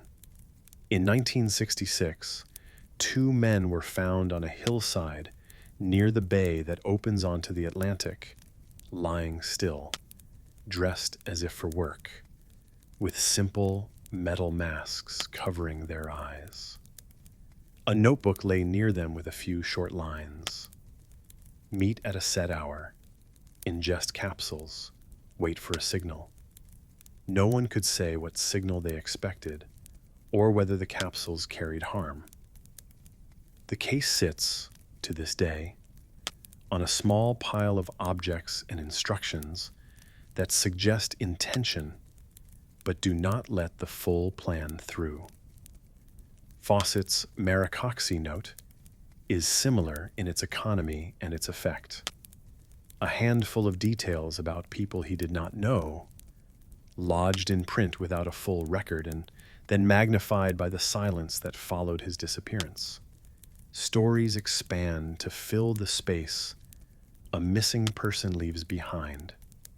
If we stay with the facts we have, several lines of thought emerge. The first is the simplest. The Maricoxy were a known tribal group under another name, seen at a distance and filtered through the stress of the moment. In that region, you find the Nambikuara and the Paresi, among others, with subgroups whose names shift across dialects. Bows as tall as a man are not unusual in the interior. Height varies and body hair stands out if the sun glances off skin rubbed with resin or covered in floating plant fiber. The grunts Fawcett noted could be the effect of trying to convey intent without a common language, or the caution of meeting armed strangers. Supporters of this view point to Fawcett's accuracy elsewhere. When he measured a river or logged a distance, his numbers tend to hold up. The counterpoint is that early 20th century explorers often misunderstood what they saw and heard. And the litter of exotic names in travel accounts sometimes hides ordinary encounters behind different spellings and blink frame impressions. A second theory says that the Maricoxy story was an embellishment, not to deceive, but to sell the work to an audience used to reading wonder into the unknown. Fawcett wrote for magazines and lectured to crowds. Extraordinary moments kept funding alive. He had a sense of theater, a tribe that appears with oversized bows, and a wordless approach reads vividly on the page. The problem with this theory is that the rest of his notes are not filled with outlandish scenes. He writes as a field man more often than a fabulist. The few strange fragments stand out because much of his record is logistical: how to pack, who to hire, where the water turns brackish.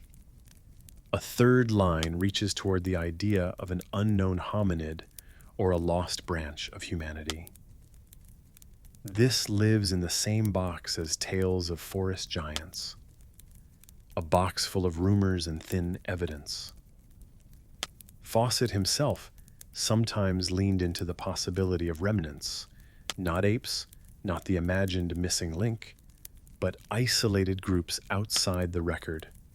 The evidence against this is basic: no bones, no tools unique to such a group, and no second independent account from the same area with matching details.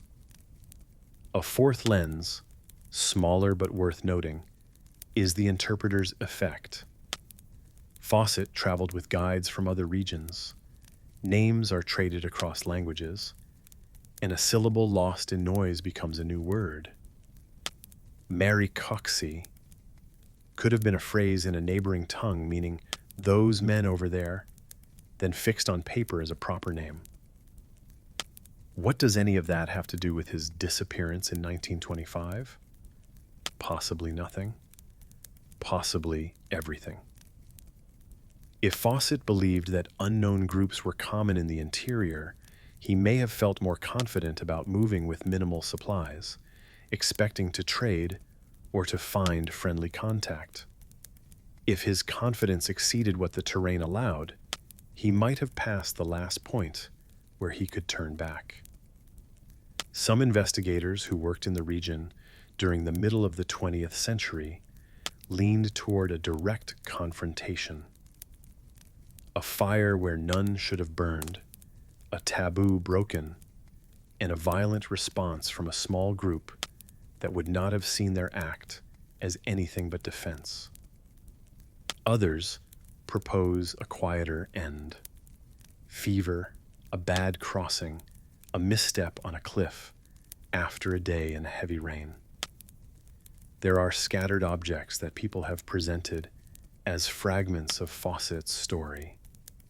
A belt, a knife, a piece of bone, tested by a laboratory decades later. None of it has settled the matter. One respected Brazilian field leader, after years of working with Xingu communities, gathered an account that the three men were killed for failing to respect warnings, and that items were cast into the water out of fear of retribution. Even that rests on memory taken down at a distance in time. It rings true to some and incomplete to others. The lead mask's case offers a frame for sitting with this kind of uncertainty. There, a short list of instructions and two handmade objects became a riddle that investigators could not finish. Here, a short description of a tense meeting in the forest, recorded by a man who then vanished, became a lever people use to pry open the last months of his life. In both, the smallness of the surviving record does the work. A few lines, some props, and a gap. The mind fills the rest. If you pull the camera back, the world around Fawcett's journey settles into clear shapes. Rivers strung like cords across a basin. Afternoon heat rolling up near 30 degrees Celsius, about 86 degrees Fahrenheit, then falling into a night that still sweats. Canoes pulled to the bank. A heliograph flash between survey teams. A mirror's wink that carries a message across a field of green. Camps marked in pencil on a map he folded at day's end. In that setting, the Maricoxy note feels like the faintest track left in the mud. A print without a heel, uncertain in direction. What remains is a handful of pages and the idea of a meeting. Men with tall bows watching strangers try to be understood. An explorer who makes a quick choice to scare, rather than linger, then regrets it and leaves a small gift behind. Years later, after the man is gone, Readers lean over the paragraph and try to measure it like a footprint. Was it one of the known people seen from too far away? Was it a story sharpened for a room full of donors? Or was it evidence of how large the interior still was, even with survey lines creeping inward? Picture the three men on their last calm night near the Xingu, tightening bedrolls and checking the few tins left in their packs. Somewhere in a pouch, a notebook with neat lines in pencil, and a page where the word Maricoxy appears once. Matter of fact, the page turns, the lantern goes down, and the jungle takes back its sounds. The lead masks parallel. The Maricoxy encounter does not close. It holds open. Two brief records, decades apart, each trimmed to essentials, each leaving behind a mystery larger than the surviving words. In the end, we are left with a river in the dark, a track that might be human, and a note without its ending. To the first people who opened those stiff, block-printed notes, it felt sudden. A quiet town, a routine day, and then words that hit with the weight of a hand on the shoulder. Threats, accusations, secrets no one wanted in print. That is how the Circleville letters began. The setting is southern Ohio, mid-1970s. Circleville is a small place with tidy streets and a steady pace, close enough to the state capital to feel the pull of a bigger city, but far enough to behave like its own world. In the summer of 1976, a school bus driver named Mary Gillespie began receiving letters. They came in simple envelopes, postmarked from the larger city up the road, and the handwriting never changed. Block capitals, squared off, deliberate. The writer said Mary was having an affair with the school district superintendent, a man named Gordon Massey. The notes demanded she stop, demanded she tell her husband Ron, and warned that the writer was watching. At first, the Gillespies kept it private. A few friends were told, then a few relatives. Mary denied an affair, at least at the beginning. The letters kept coming anyway. Some were mailed to neighbors. Others reached the school board, the police, and the local newspapers. Even the sheriff received them. The writer seemed to know where people worked, who they talked to, when they traveled. The tone carried a hard mix of righteousness and anger. Details varied, but the message remained the same. You are being watched, and your behavior will be exposed. The first turn came the next summer. In August of 1977, Ron picked up the phone one evening. Someone on the line gave him a name, the supposed identity of the letter writer, and Ron left the house in his truck to confront them. He did not return. Not long after, he crashed on a rural road and died at the scene. Investigators found his revolver in the truck with a single round fired. Tests recorded alcohol in his blood, enough for the official report to list the crash as an accident compounded by drinking. His family disputed that figure, insisting Ron had not been drinking heavily. The fired shot added another layer. Had he fired a warning in the air, at a fleeing car, or had it gone off in the chaos? There was no clean answer, and the letters did not stop. Over the next few years, what had begun as private threats became public humiliations. Handwritten signs appeared along Mary's bus route, crude statements about her and, at times, about her daughter. She drove that route every weekday morning and afternoon, and the signs would return even after they were torn down. Letters spread beyond the family, landing in mailboxes across town. A few included details about local officials and shopkeepers.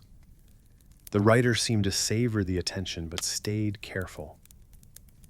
The printing style remained stiff, with certain letters formed in odd ways, as if the hand underneath was trying to disappear. Then, in early 1983, the story changed again. One afternoon, Mary stopped her bus when she saw a fresh sign about her daughter nailed to a post by the side of the road. She stepped out to remove it and noticed a string running from the sign to a small box tucked behind the post. She took the box with her and called the police. Inside, officers found a crude booby trap. A handgun set up with springs and a trigger rig, designed to fire when the sign was pulled away. The bullet would have struck anyone standing where a person's face would be when removing the sign. The gun's identifying number had been scratched away, but state crime technicians restored enough of it to link the weapon to a purchase by Paul Fresher, Mary's former brother-in-law. He was recently separated from his wife, Karen Sue, who was Mary's sister-in-law by marriage. Investigators searched Paul's home and gathered writing samples. In the swirl of a difficult divorce, Karen told the sheriff that Paul had written threatening letters before, that he could have staged the trap, and that the gun must have been his. Paul insisted the gun had been stolen from his garage months earlier. He denied writing any of the letters and, in interviews, came across as controlled and cautious, a man who chose his words carefully. A grand jury brought charges, not for the letters, but for the trap. At trial, the state showed the restored number on the gun, photographs of the device, and a stack of anonymous letters placed beside Paul's handwriting samples. The comparison was never declared a perfect match, but the jurors were invited to look at the slant and spacing.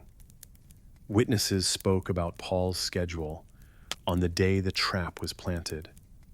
Some said he had been at work. Others said he had time to travel. A few remembered seeing a light-colored car, something like a yellow El Camino, near that stretch of road earlier that day. No one could tie the vehicle directly to Paul. The jury convicted Paul Freshour of attempted murder. He received a lengthy sentence. The sheriff called it a critical step in ending the terror that had hung over the town for years. Many residents felt relief. For the first time, it seemed as though someone, at least in part, had been held to account. Then the letters kept coming. While Paul sat in prison, notes postmarked from the larger city up the road continued to arrive. One even reached him behind bars, telling him that he would never be released and that he was not fooling anyone. Another reached a national television program preparing a report on the case, warning them not to broadcast and telling them to stay away from Circleville. When questioned, prison officials said Paul's incoming and outgoing mail was monitored, and he had no access to send such letters unobserved. Supporters of his innocence pointed to those postmarks as proof that the real writer was still free. Skeptics responded that a Confederate could have mailed them on his behalf, or that one writer had gone to prison while others kept the threat alive. By the time Paul was paroled in the mid-1990s, the letter writing had slowed but never truly ended. He maintained to the end of his life that he had been framed, that his gun had been taken and used to build the device, and that the case against him rested more on public pressure than on firm evidence. Across the years, a set of theories has settled around the known events. The first is the simplest from the law's point of view. Paul Freshour wrote the letters and built the trap. He worked in the larger city where many of the postmarks originated. The gun in the sign box could be linked back to him. His estranged wife came forward with statements about his temper and his capacity for planning. People who knew him described him as intelligent and methodical. Counterpoints are strong. The handwriting expert testimony was not definitive. The earliest letters began years before the divorce. The mail continued while Paul was locked away. Even if he planned the trap, the authorship of the hundreds of letters remains open. A second view looks toward the messy end of a marriage and asks if someone close to Paul could have shifted suspicion onto him. In this reading, Karen Sue, facing a divorce and a custody strain, told investigators exactly what they needed to hear, and perhaps more. She had access to his house and his belongings. She knew where the gun was kept. A spouse can adopt someone's block printing style easily enough. The motive would be twofold: settle personal scores and remove a man from the field. The weakness is clear. There is no physical evidence that she built the device or licked the stamps, and the jury never heard a direct link to her hands. It remains a theory built on proximity and opportunity rather than proof. A third possibility says there was more than one writer. The early notes in 1976 and 1977 may have come from a watcher inside the school community, someone who knew Mary's schedule, carried grudges, and understood where gossip would have the most impact. Later letters, after the crash and the divorce, could have been the work of imitators or those with their own disputes to air. The block printing was not hard to mimic. The tone could be copied. The postmark from the larger city up the road is a wide net. Anyone commuting or passing through could drop a handful of letters into a box.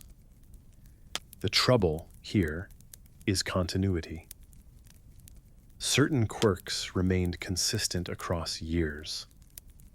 How some letters were shaped, how the writer punctuated, which phrases were favored. A determined imitator could keep those marks, but that assumes a level of discipline that may or may not have existed. A fourth theory steps back and reconsiders the earliest claim. Was there an affair? Mary later acknowledged a relationship with Gordon Massey, but said it began after the letter started. That timing matters. If the relationship formed later, the letter writer may have guessed and then found confirmation, or the pressure itself may have accelerated a connection that was already possible. Either way, it suggests the writer was someone with a close-in view of the school, not a stranger passing through. Staff, custodians, a neighbor on the route, even another bus driver. The list is long, and none lead cleanly to a name. The death of Ron Gillespie sits at the edge of each theory like a fixed object no one can move. Officially, it is an accident on a rural road. The fired shot from his revolver deepens the uncertainty. If someone lured him out with a phone call and then forced a crash, that someone left no fingerprints that could be seen. If Ron fired into the air during a pursuit, no one else heard it, or at least no one came forward. The letters after his death accused the sheriff of a cover-up. But accusation is easy to write. Evidence is harder to find. A few rare details have kept investigators curious for decades. Those roadside signs targeted Mary's daughter by name, a detail that suggests tight knowledge of the family. Witnesses reported a light-colored car, something like a yellow El Camino, parked near where the booby trap later appeared. In the box with the gun, the trigger rig seemed the work of someone who knew how to make a simple mechanism from available parts. Not a professional device, but not an accident either. And again, the postmarks carried the imprint of the larger city, as if the writer understood that mail from Circleville would draw attention, while mail from up the road would pass without question. Over time, television crews came and went, newspapers revisited the story with fresh interviews, and older witnesses pulled faded memories into the light. The case is still discussed by law officers who once worked it, and by families who received letters no one else saw. Some researchers argue that the strongest path remains the most obvious. A family dispute gone hard, aided by a gun, a box, and a long run of angry mail. Others point to the impossible problem at the heart of it, that from the first envelope to the last postcard, the hand that pushed those letters into a blue mailbox was never caught. Picture the bus stopping at the edge of a two-lane road, the driver stepping into the gravel, tugging at a cruel sign, and finding a box behind it where a face would be. Picture a man leaving his house after a phone call, the night air still, the road ahead narrow and dark. And picture, most of all, a town of a few thousand where the daily sound of a mailbox lid closing began to feel like a warning in itself. The Circleville letters end the way they began, with paper and ink, a stamp from up the road, and a name you have to speak softly in your own kitchen, as if it might hear you and write back. A late train moving north, vineyards sliding past the window, a leather case resting under a wooden bench. One man settles in for a quiet ride to the capital, planning the next day, the next week, the moment he will finally show the world what he has built. He never steps off at the platform. What followed is remembered as the disappearance of Louis Le Prince. Louis Le Prince was a French-born inventor who had made a life between continents. He studied art and chemistry, worked in metal and glass, and married a woman from Leeds in northern England, where he set up a workshop with his in-laws. In the autumn of 1888, he filmed a handful of short sequences that most historians now consider among the earliest surviving motion pictures. One of them, known as the Roundhay Garden scene, shows his son, his in-laws, and a friend turning in a small circle in the garden of a house called Oakwood Grange. Another captures carriages and pedestrians crossing a busy bridge in the center of Leeds. The films are short and flicker with uneven light, but they move, and that is what matters. They prove that by the late 1880s, Le Prince's single-lens camera could take a rapid series of pictures and play them back fast enough to convince the eye. By 1890, after years of tests and adjustments, Le Prince wrote to his family that he was ready to present his invention in public. The plan, as his wife later described, was to stage a demonstration first in Britain and then in the United States, where commercial backers waited. His camera designs were under patent protection in Britain, and he believed his method and apparatus would stand comparison against anyone else's. If all went well, he would show the world moving photographs projected large in a room, not just images that peeped through a small slot. In September, he went to visit his brother in Dijon, a city in Burgundy where he had family ties. It was an ordinary trip on paper, a short break before work became heavy. On the day he was due back in Paris, he carried a valise and settled into a compartment on the Dijon to Paris Express. The route runs a little under 200 miles through gentle country and arrives in the capital at the station now known for the line from the southeast. Conductors in that era checked tickets at the doorways and sometimes, again, inside compartments, but records did not capture the way we expect now. There are no surviving detailed passenger lists. There is only the statement that he boarded the train in Dijon in the afternoon, that his brother saw him to his seat, and that everything looked routine. When the train reached Paris, he was not among the passengers who stepped onto the platform. His seat was empty. His small case, by most accounts, was gone too. Some reports say his luggage never appeared. Others say it could not be traced with certainty. Local authorities took statements, ran down the simple explanations, and then the harder ones. There was no note, no purse left behind, no conviction among the railwaymen that they had seen him get off at an earlier stop. The first search was a practical one. Stations along the line were contacted, lost and found rooms were checked. Police in Paris and in towns along the route were told to watch for a man in his late 40s of medium build with a tidy beard, answering to a foreign name. Nothing surfaced. Because of what he planned to unveil, the disappearance drew attention. Le Prince was not a household name then, but he was close to changing the way people saw their own lives projected in a dark room.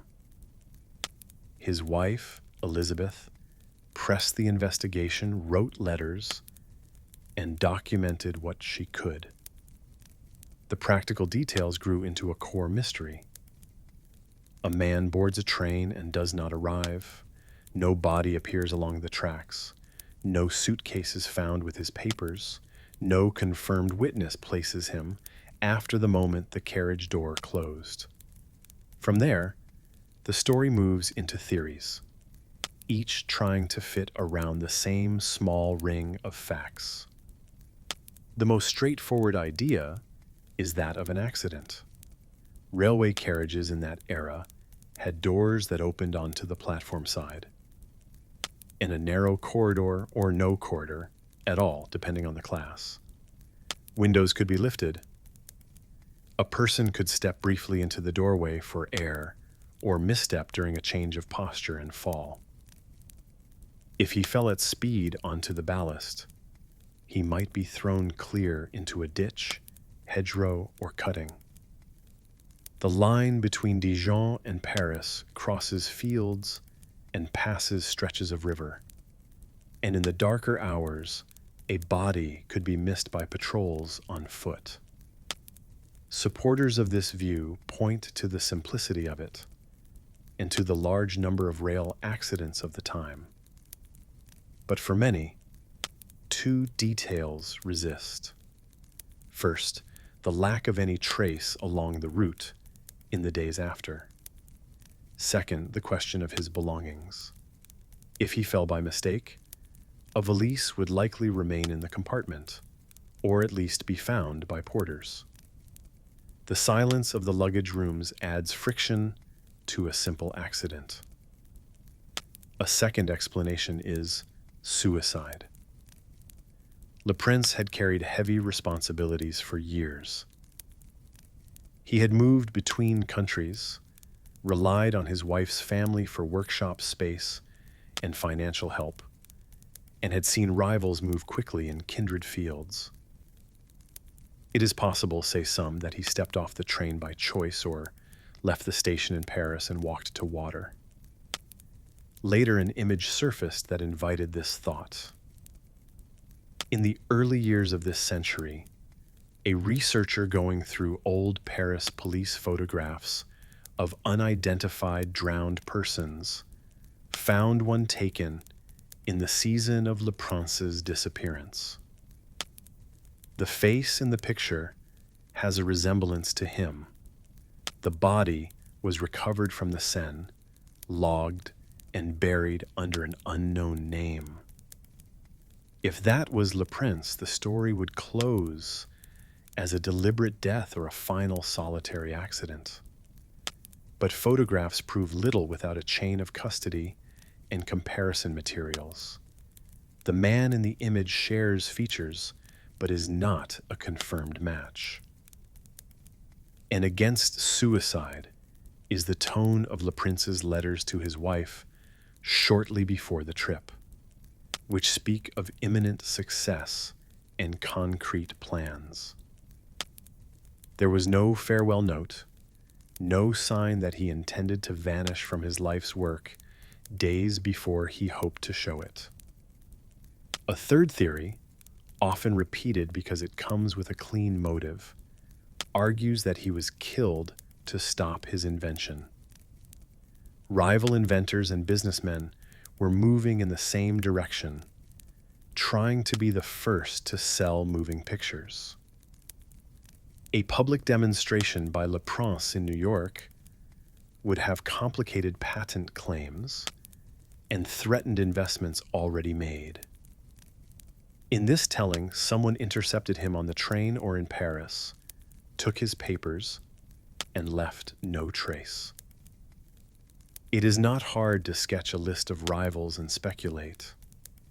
Years later, when a major patent case in the United States tested the priority of moving picture methods, Le Prince's son, Adolphe, brought his father's camera and films to court to show that the work had been done earlier than some claimed. He testified, and for a moment it looked as if his father's precedence would be stamped into the record. Not long afterward, Adolphe was found dead from a gunshot in a park. The police called it suicide.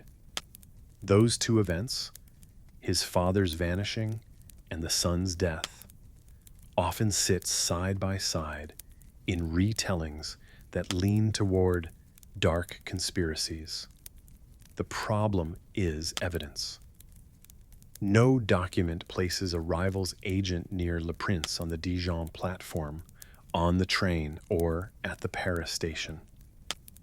The French investigation found no sign of a violent struggle, no witnesses to an assault, and no papers that changed hands in the days that followed. Multiple inventors were close to a workable system, and the legal fights that came later were intense but public. A killing on a moving train would have required a space to act, a place to remove a body, and helpers to keep quiet. If such an operation took place, it left nothing that can be pointed to now. There are family-centered ideas as well. Some have suggested a dispute with his brother over money or inheritance spilled over, or that a relative played a part in making him disappear. This rests mostly on speculation and the fact that he was staying with family before he left. His brother gave statements and cooperated. Nothing in the record shows enmity or a trigger moment. Others have wondered if he engineered his own disappearance to escape debts or obligations. A man can do that, even a man with a breakthrough, if the pressure feels unbearable. But manufactured vanishings usually leave a smear of later sightings or rumors that prove out. Here, there is quiet. One practical point threads through all of these. Did he have his camera and his drawings with him? Sources from close to the family disagree. His wife later wrote that he carried important papers and designs. Other accounts note that the single-lens camera he used in Leeds remained with his family and survives today, which would suggest the core apparatus was not on that train at all. If he had only notes, a thief could have taken the case and slipped away in the crowd. If he had nothing more than clothes and a few personal items, then the missing baggage matters less. The lack of clear answers on this question keeps the center of the mystery soft. The official search did what it could with the tools of the time. Railway property was walked. Culverts and embankments were checked. Paris police queried morgues and hospitals. Weeks turned to months. The family pressed on in other ways. Elizabeth cataloged her husband's work, sought recognition for his films, and collected accounts that might clear the fog. The turning century brought lawsuits in America over who could claim the right to charge admission for moving pictures. Le Prince's name appeared there as prior art, as a man who had done what others were now selling. The legal battles did not solve a family's loss. If a chain of events is to be sketched now, without pretending to certainty, it might look like this. A man in late middle age boards a train for a journey he has made before. He carries a small case. During the run to the capital, in a compartment largely unseen, he either steps out for air or becomes unwell, and something happens at a doorway or window. He falls and is missed in the first sweeps. Or he arrives, leaves the station unnoticed, and a private crisis meets a dark river. Or he is approached by someone who knows his name and the value of the papers he carries, and the rest is quiet work done in shadow. Each path fits parts of the record and leaves others hanging. There is one more detail worth setting down. The films he made, people turning in a garden, traffic across a bridge, survived. They look back at the camera without knowing what history would make of them. The camera itself, with its boxy frame and polished fittings, survived. They suggest a man careful with his tools and capable of the simple, extraordinary thing, making time move on a screen. They do not help with the platform in Paris, the empty seat, or the missing case. Picture the train easing into the station that evening, brakes sighing, steam curled low, passengers stepping down and adjusting their coats, porters looking for faces they know. A bench in a carriage with an indentation where someone sat for part of a journey and then was gone. In a house in Leeds, a wife waiting for a letter that did not arrive. The disappearance of Louis Le Prince endures there. Between those points, an unanswered gap at the edge of the moving image he helped create. And so, we've crossed continents and centuries. From the sands of Egypt to the snows of Norway, from the first lights of cinema to the last letters of a quiet Ohio town. Each mystery left behind just enough to study, but never enough to solve. Maybe that's what keeps them alive. that thin line between what we know and what we can only sense. The missing film, the coded words, the soundless stone circles, all reminders that even in a world mapped and measured, wonder still survives. As you settle deeper into rest, let the questions drift too, not for solving, but for holding softly, like stones at the bottom of a river. Tomorrow they will still be there, waiting. But for now, the mysteries can keep watch, and you can let go. Good night, and thanks for letting me keep you company.